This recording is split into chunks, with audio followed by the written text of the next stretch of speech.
বান্ধৱীসকল মোৰ YouTube channel Sumitra ষ্টুডিঅ'লৈ আপোনালোকক স্বাগতম জনাইছো আৰু আজি মই লৈ আহিছো মোৰ অন্য এটা ৰেচিপি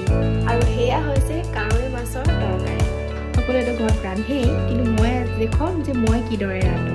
বলক তেন্তে আমি বহুত দেৰি কথা পাতি নাথাকো আগবাঢ়ো আমাৰ ভিডিঅ'টোলৈ তাৰ আগতে ভিডিঅ'টো শেষলৈকে প্লিজ এবাৰ চাব আৰু লাইক শ্বেয়াৰ আৰু সাবস্ক্ৰাইব কৰিবলৈ যাতে নাপাহৰে এয়া হৈছে কাৱৈ মাছত মই নিমখ হালধি দি থৈ দিছো অকমান দেৰিকে হানিম আৰু লৈছো বিলাহী পিয়াজ আদা নহৰু জলকীয়া এটা আৰু যেহেতু মই আলু দিম হেতু কাৰণে মই আলুটো আগতীয়াকৈ কাটি ৰাখিছো এতিয়া মই বিলাহী পিয়াজ আদা নহৰু এইবিলাক একেলগে মিক্সিত পিছি লম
এয়া সক আমাৰ মাছৰ তৰকাৰী ৰেডি হৈ গৈছে ভালদৰে সিজি গৈছে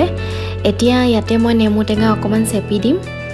নেমু টেঙাটো দিয়াৰ পাছত আমাৰ মাছৰ তৰকাৰীটো আমাৰ অকমান টেংগি ফ্লেভাৰ আহি যাব পলক তেন্তে আমি এতিয়া তৰকাৰীখন সাৰ্ভ কৰো এয়া আমাৰ কাৱৈ মাছৰ তৰকাৰী ৰেডি হৈ গৈছে ইমান ধুনীয়া কালাৰ এনেদৰে আপোনালোকে এবাৰ ঘৰত বনাই চাবচোন বহুত সহজ হয় বহুত সাধাৰণকৈ বনাইছো মই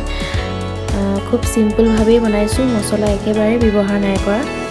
ভিডিঅ'টো চাই কেনেকুৱা পালে জনাব আৰু লগতে আপোনালোকে এবাৰ ঘৰত ৰান্ধি চাবচোন মোৰ দৰে তেন্তে আজিলৈ আহো পুনৰ লগ পাম মোৰ নেক্সট ভিডিঅ'ত বাই বাই